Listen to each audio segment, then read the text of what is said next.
This episode is sponsored by David Waters & Sons Concrete and Demolition, Inc., your one-stop shop for concrete jobs.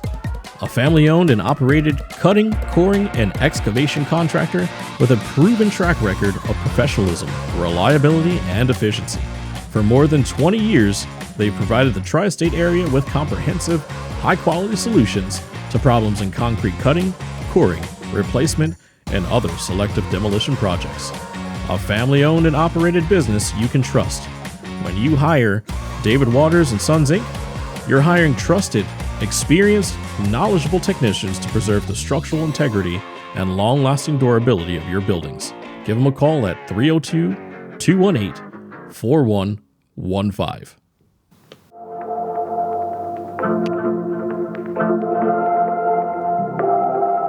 My name is Justin Dismukes. I am your host, and this is Heart of the Hustle. One very cold, wet, and rainy morning, I went to take my dogs Uzi and Waffle out for their morning walk. Reluctantly, I'll admit, given it was one of the coldest mornings thus far in the winter season. As we trod through the... Gosh, darn it. When things don't work out the way you want them to, and that is exactly why I have my next guest, Terrell Greene. My man, when I met him, he was outside, it was freezing cold. He's working on his car. I didn't even notice the dad bod guy with the pit bulls. Well, everybody mistakes them for pit bulls. They're actually terriers, but it's a whole nother story. Here he is working on his car, and I said to him, "Aren't you cold, man? Aren't you freezing?" He's like, "Yeah, it's cold." But then simply just poised, he goes, "But I gotta get to work." So, without further ado, I give you Terrell Greene. Terrell Greene, everybody. How you doing, bud? Hey, Justin. Thank you very much for having me, my friend. I'm doing just fine. How are you? I can't complain. I am very intrigued to get to know a little bit about you, which is kind of nice that you're kind of one of the newer guests on the show, someone that I don't have much of a background with. Yes, thank you. Thank you very much. Yet again, thank you very much for having me. Yeah, no problem, man. So let's, I guess we'll start at the basics, right? Where are you from? Where are you born and raised? Okay, so I was born in the Bronx, New York. I wasn't necessarily raised there fully. My family, we moved to the Pocono area, a little town not too far from there, closer to Scranton area, near around Walnut Fallback. And that's where I actually was more or less raised for the majority of my middle school going into high school years. So you were in the Stanton area, like what's that show? What's the show that I'm thinking of? That's The Office, right? Were you in that area? Yeah, I wasn't actually too far from there. Actually, of course at the time I didn't quite know it until a little bit later. But yeah, it's cool. You ever been back? Ever been back to your home area? Oh yeah, I frequent there all the time. Actually go back to both to the Scranton area and to New York kind of frequently. What brought you to Delaware? Oh, okay. So actually, I was recently married. So my wife. Oh, thank you very much. I appreciate that. My wife had the great opportunity of teaching in Delaware, and one of the things that we had discussed was her not commuting too far away from home in order for her to get to work. And so we decided that we were going to take a look around the areas and stuff like that, and we settled on some areas. So we were just giving them a try, and that's what brought us down here to Delaware. So you knew your wife before you moved to Delaware? Oh yes. Mm-hmm. How long have you guys been together? Oh, we've been together we've been together for about 7 years. Wow. Do you have kids? Yes, we have one awesome son. One awesome son. How old is your son? Yeah. He just turned 11 not too long ago. Okay, so he's like of age to like do stuff. He's not like pooping and peeing all over the house. Now he's just basically fussing and starting to eat everything. He's at that age where keeping a full fridge is definitely a difficult task. Bit of a challenge. Yes. So, Terrell, you grew up in New York. What was that like? What was life growing up for you in New York? Okay, so New York was a little bit different. Yes, it first is. and foremost, first and foremost, New York is very, very inclusive when it comes to varying cultures. So my family, we are originally from the Caribbean islands of Antigua and Barbuda. Oh, okay. Yeah, so the cool thing about New York was the area that we were living in, the Bronx, it was heavily populated with a lot of Caribbean people.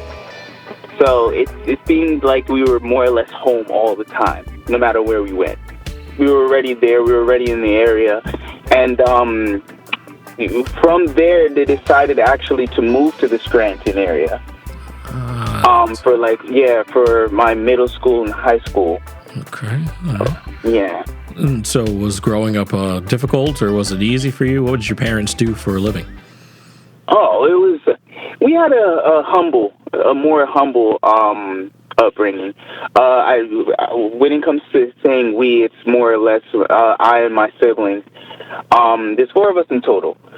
And my parents, my mom was a school bus driver, which was really cool and not cool at the same time, as you can imagine. And of course, we knew when, we were getting snow days before everybody else knew, so we got that extra little bit of sleep. But calling out sick from school kind of wasn't really a thing because your mom was the bus driver. Yeah. Okay, I see. Yeah, double-edged sword. That's where you meant by that. Okay. Yeah, but other than that, it was always totally awesome because the first person you got to see after school was my mom, and it was totally awesome because you always knew she was going to be in a good mood, as long as you were in a good mood. Wow, mom in a good mood after dropping a bunch of kids off on the bus? I know, right? Isn't that crazy? She was always that kind of bubbly person, so it kind of definitely helped out a lot. Wow. Especially after stressful days. Yeah. Okay. Yeah, my dad, on the other hand, he was a full-time carpenter. And a lot of that, I guess, his work ethic definitely transferred over to us as kids, because he was always working. Like that was he was never home and just sitting down. He was always home and working, going somewhere else and working. And taking us out and working. It was cool. Wow. Yeah.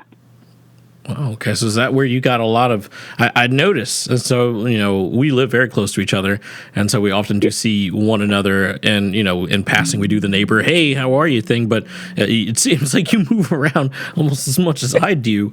Do you think that your childhood had anything to do with the type of individual you are today? And what type of individual would you say that you are today?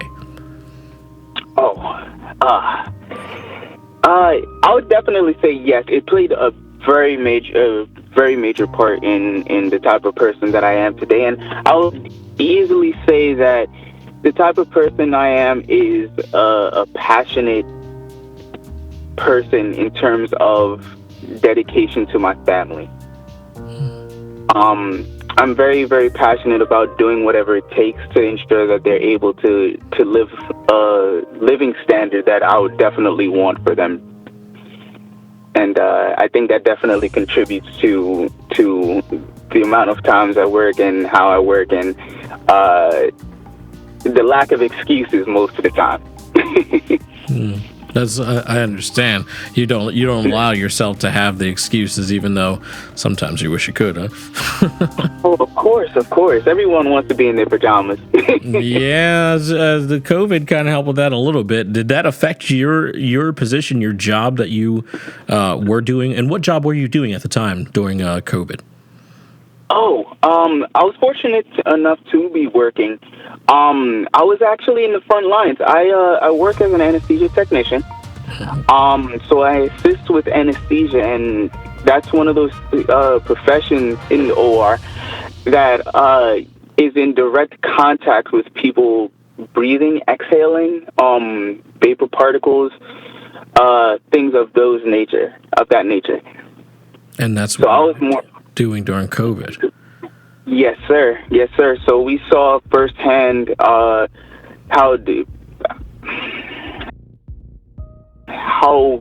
problematic and how detrimental COVID was to the population directly. I know it was impactful. Did it impact you at all in your position? Yes, personally, it was more or less a very scary situation. It impacted me actually fairly closely. I myself did not receive COVID. They said, well, correction, I was more or less asymptomatic. But with that being said, the precautions that my wife and I had set definitely impacted the way that the normal standard was. I was definitely all of my scrubs, none of my scrubs left the hospital. Even after there was I had switched out my scrubs and stuff like that. I would isolate a lot of my clothing, my shoes, anything that would be more or less associated with work. It would be cleaned separately. Cleanliness is definitely one of those major things, seeing as my wife is also a teacher. So it's one of those things where it's like any type of hand washing and stuff like that was taken pretty seriously, seeing as children are easily compromised in terms of their immune systems and stuff. So me being in the front lines like that, definitely a serious talk definitely was had to be had, and certain standards of cleanliness was definitely had to be addressed. So Wow. yeah. Wow. Well, Yeah, but I think he handled it pretty well. yeah, I mean, you made it out of it, the whole situation. I mean, would you mind taking us back? Take us back to that first day, or at least that first case. So now the announcements have been made, right? COVID's a thing. We know it's a problem. Were you seeing things happen in the hospital before even the announcement was made?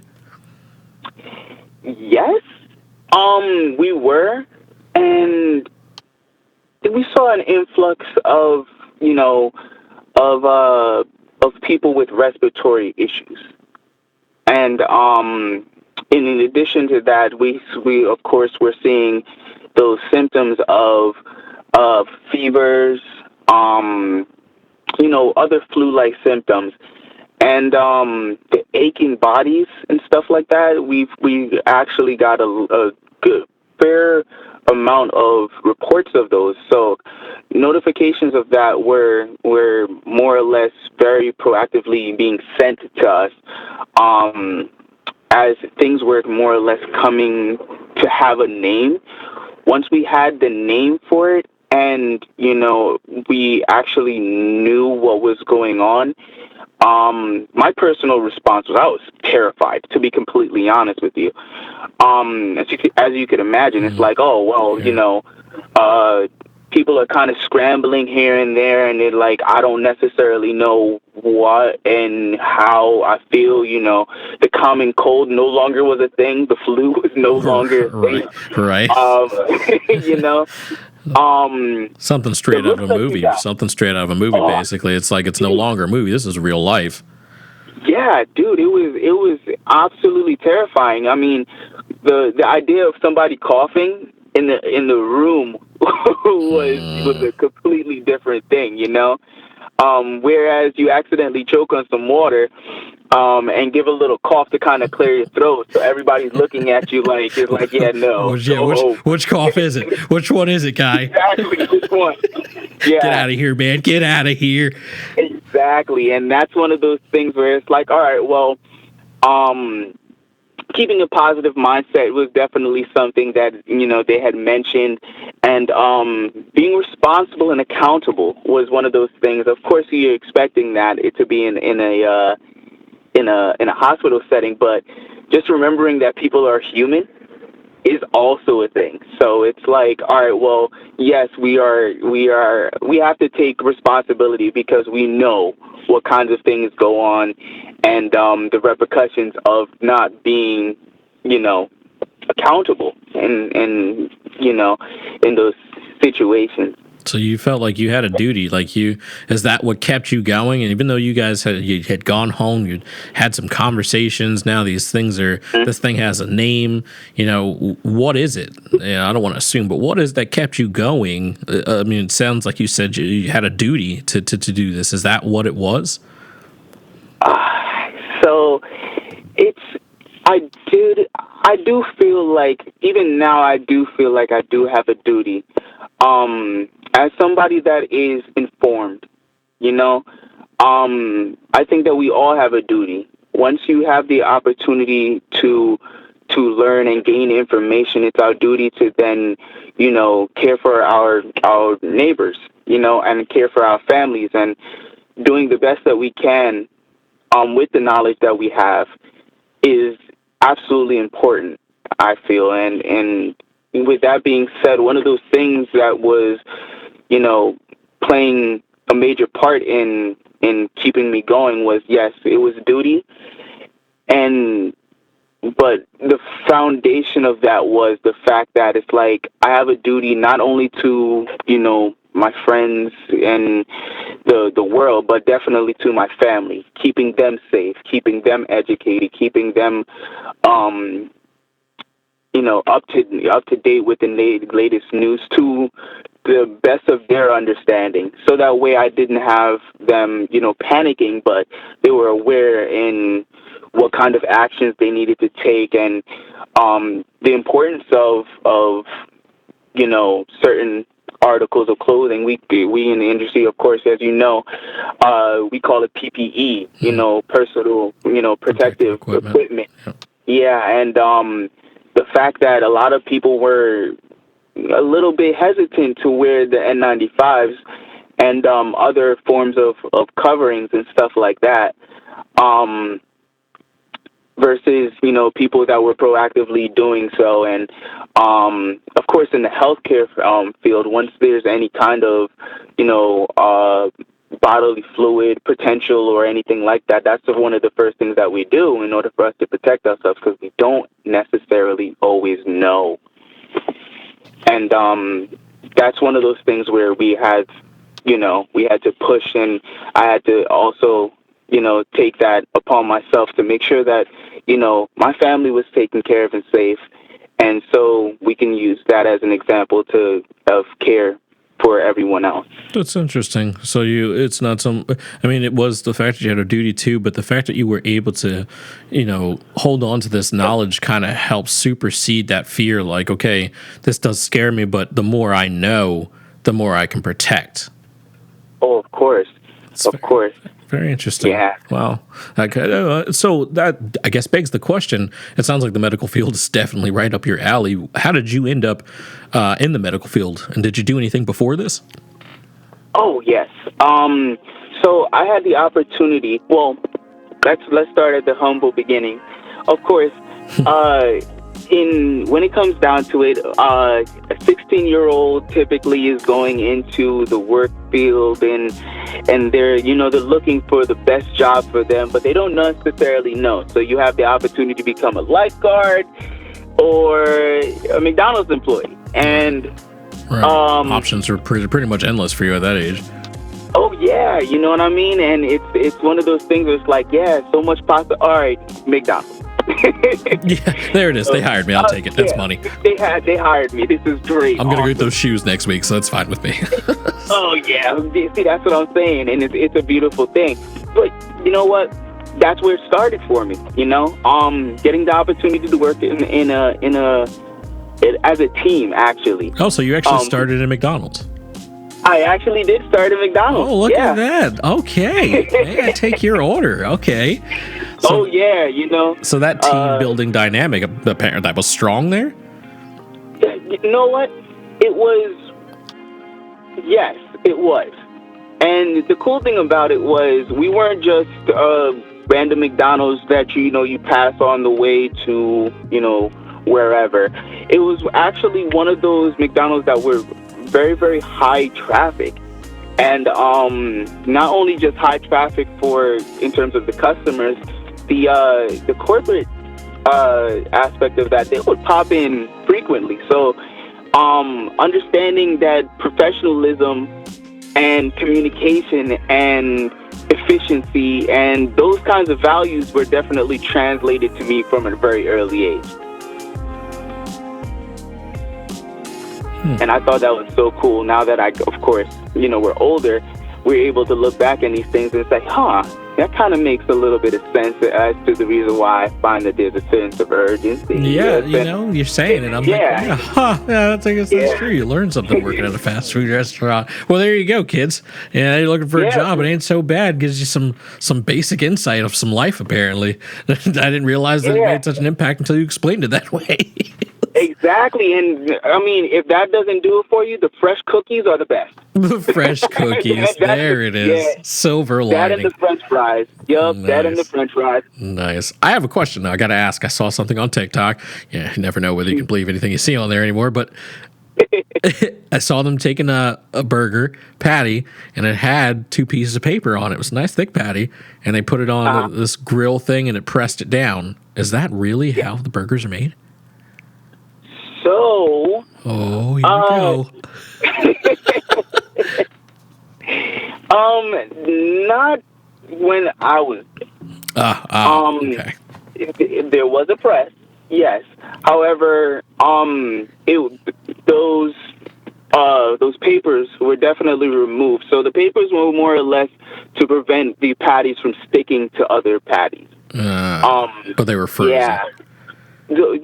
Yeah, they were frozen, man. They were frozen. It's the truth. They didn't have Tic Tac back then either, so you know what? Yeah, who knows? Things could change. Things could change. This could be a McDonald's in Las Vegas somewhere or something. Who knows?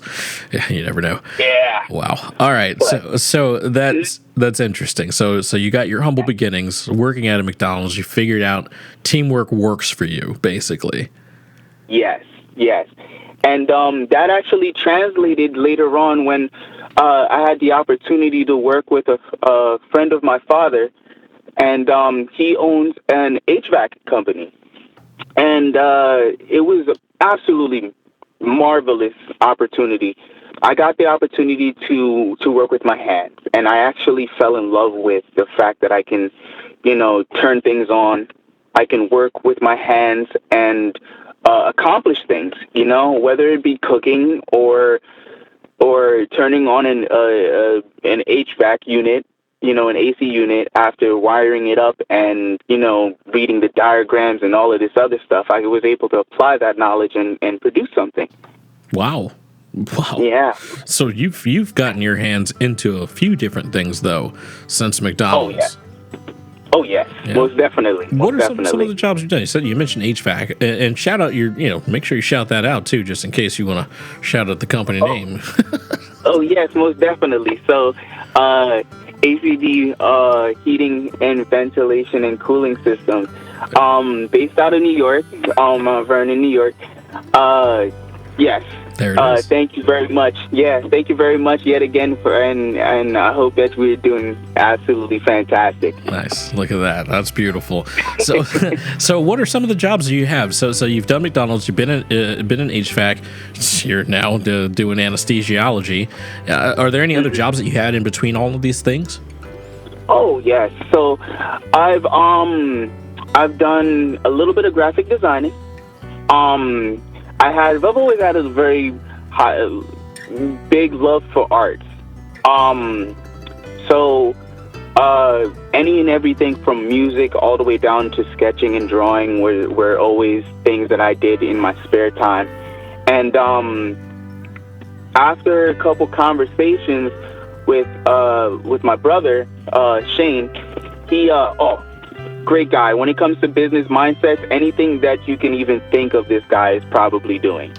And he encouraged me. He's like, hey, bro, like, people really love your designs and stuff like that. And why don't you ever, consider doing logos? Why don't you ever, study to do this? Or, and we got the opportunity. I got a couple of clients, and, we took off from there. So that was more or less, that's one-of-one graphics. Okay. Did you ever have a name for that business? Or did you just kind of go for actually. It's actually one-of-one graphics. One-of-one graphics. One-of-one graphics, yes. You can find us on Instagram as for like the official one-of-one.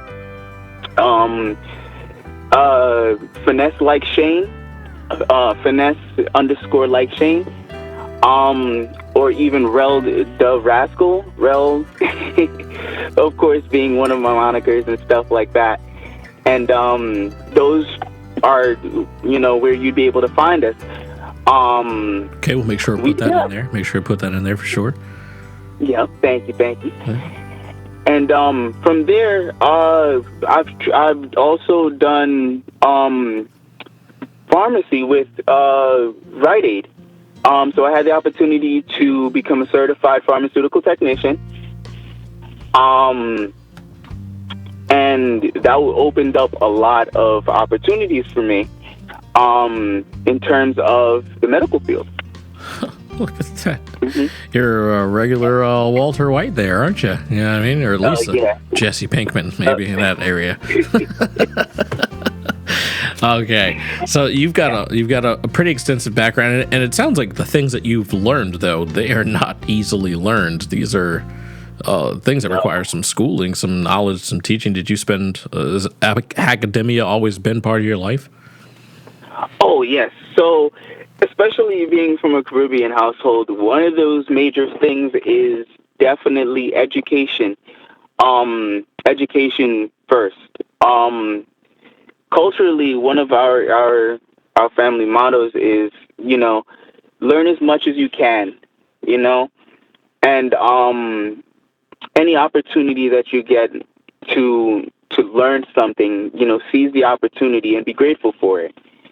And that's one of those things where, coming from a country where certain things are not necessarily readily available to you, you get the opportunity to be a little bit more mindful of the blessings that you do have in America.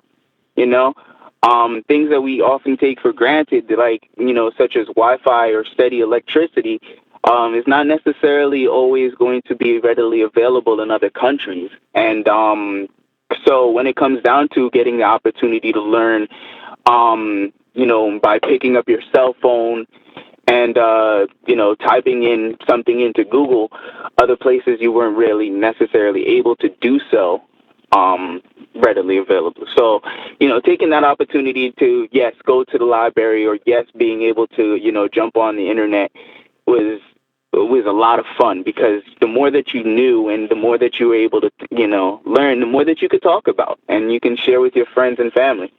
That sounds like the heart for you, the heart of your hustle in general, why you move and go, is for the knowledge of it all. It seems like you're a knowledge seeker, and that thrives and motivates you. Am I wrong?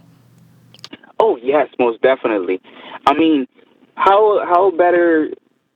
I don't think that there's really any better way of learning more or less about yourself than to learn as much as you can and to see what sticks with you, what resonates with you, and what kind of things you can, share with everyone else around you, Yeah. Would you say that do you have any failures? It sounds like things went pretty well in general for you, but have any of if you have any failures, have any of those helped solidify even finding out more of who you are? Oh, of course. But the thing about it is constant conversations and situations, you get the opportunity to learn that they're not necessarily failures, but they're learning opportunities, Yes. And they're not necessarily always, the worst thing. Um, the analogy that, or the story actually that my father had given me was, it basically what the premise behind this the story is based off of perception. And one of the things that we had the opportunity to do, especially with my father, is we used to share stories all the time, and it was really cool. This guy's like he just spews out different analogies and stuff like that, and that's just the way that we all communicate in our family. One of the way that the story goes, if you wouldn't mind. So this farmer, he planted multitude of crops, and he had horses and he had children, and one day one horse that he had ran away, and the his neighbors had came in and saw that his horse had ran away, and they were like, "Oh, that is terrible." And he said, he looked at them and he said, maybe yes or maybe no. And a few days later, the horse came back, and the horse came back with several other horses. Apparently, he had fostered children and had a family. So they came back and they were like, "Oh, that's very good for you. You have a horse, and now it has multiple horses with it. You must feel really good." And he's like, "Yeah, maybe yes, or maybe no." Well, a little bit later, the guy's son was riding the horses, and fell off and broke his leg. And his neighbors came and they were like, "Oh, that is so terrible." It's like, "Oh, you must be really sad." And the guy was like, "Maybe yes and maybe no." And so a little bit later that week, the Imperial Army came down and was like, "Oh, well, we want all of your able-bodied children to go and fight in our war." And they took a look at the man's son and they said, "It's like..." Uh, All right, hold on just a moment. okay, I lost you there for a minute. All right, are you able to hear me now? Yes, I am. So they took a look at the man's son there. Yeah, so they took a look at the man's son and they said, "Oh, well, he has a broken leg. He won't be able to, to fight in our army.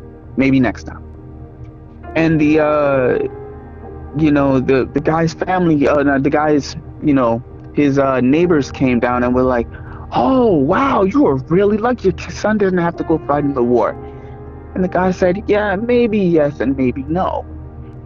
And throughout that story, as it continues and progresses onward, perception was the underlying understanding of the story.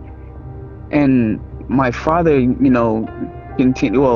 concluded the story and said, he's like, at times we're going to go ahead and we're going to see things that we can perceive as misfortunes and failures. And other times we can see things that we would be able to perceive as blessings. And it's not always clear cut like that. There's always a lesson to be learned in every situation, whether it be perceived as good or perceived as bad. And that really stuck with me, because one of those things where it's like, yes, some people stick with it could be worse. And I mean, I don't like to project that kind of negative, or invite that kind of negative energy around me. But maybe yes and maybe no is a little bit more digestible. Wow, that's pretty deep. That story in general. So Yeah. what? Can you tell me a little bit more about your mother and your father? Are they still alive? Oh yes, yes. They're the pinnacles of health at the moment. My dad is in his 50s, so he's pretty young still, and my mom just got into her 50s, and Wow, around the absolute same pinnacle. age. Yeah, yeah. I mean, the absolute pinnacle of health. They like to they enjoy traveling. Um, my dad is no happier when he's working. So Um, he's most likely, even now during this conversation, he's probably out working somewhere or Doing something. doing something. whether it be reading and writing or, having a great conversation over some tea with mom. Oh, all right. Well, Terrell, I'd love to get to know you a little bit more. We'll have you on a future episode. But for now, is there anything that you want to shout out in a little 5 minutes of fame to anybody, or any businesses, or anything else you want to talk about? Oh, of course. Yes, definitely. One of the things I would definitely love to shout out is I have several friends that are doing some amazing things right now. All over the country. First and foremost, my family members, um, that are extremely close to me. My brother Shane, he has several businesses that he's been trying to start, and side hustles that that is extremely prevalent in our conversations. It's always the conversation to have, multiple streams of income is number one. Oftentimes, it's hello, how you doing, and what kind of businesses or what kind of things can you start today to get money? And that's one of those things. So, um, anything that has to do with, you know, trying your best, trying your hand at something new, um, taking a passion that you have, and a skill set that you have, and going ahead and seeing if it's something that somebody else would enjoy. Being able to share something, a gift that you have, whether it be singing, otherwise, painting, uh, you know, hedge work, Cooking. cooking. There You you know go. what I mean? Yeah. Yeah, definitely send me a plate. Like I'm saying for you I'm to send definitely. me a plate. I'm trying to. I have a buddy that's been doing great when it comes to insurance. He's actually one of the number one um insurance consultants in the Northeast Pennsylvania area, and he's been helping out when it comes down to that. That's Alvarado Insurance. Um, and his Alvarado Insurance is one of those companies that definitely can help out when it comes to everything from financial planning and caring for the welfare of your family members.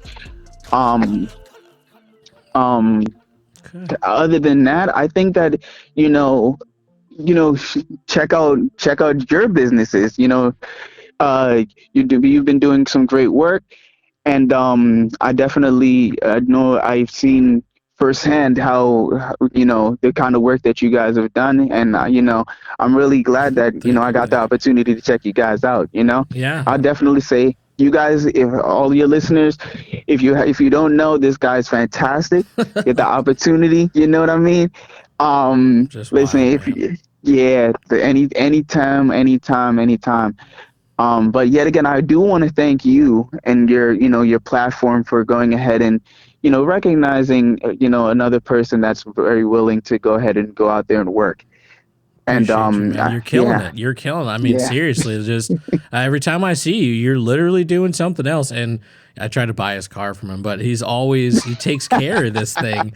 And, I mean, he really does, and oh, that's it my doesn't baby. matter. He keeps saying it, right? I'm never gonna get it from him, but he does. Yep, He's in it. He's at it. He takes the dogs for walks. He's always going. And then the best thing is about this guy, he's got a smile on his face. Even when he's down, he's got a smile on his face. His dreadlocks yeah, bouncing all over the place. He's of just course. chilling to the beat, dude. And I think it's very awesome. I had to have you on. I really appreciate you coming on, man. I really appreciate you Yeah. telling us a little bit about your life. And I'd love to have you on again. Maybe we can see where you're going with this, a little bit more about the anesthesiology. Maybe you can teach us a little bit about it. I think that'd be very interesting subject material down the Of road here. course. So, all It right. sounds good. All right, Thank you very Terrell. much yet again, and take care. Double like double up, the money I call up, call up.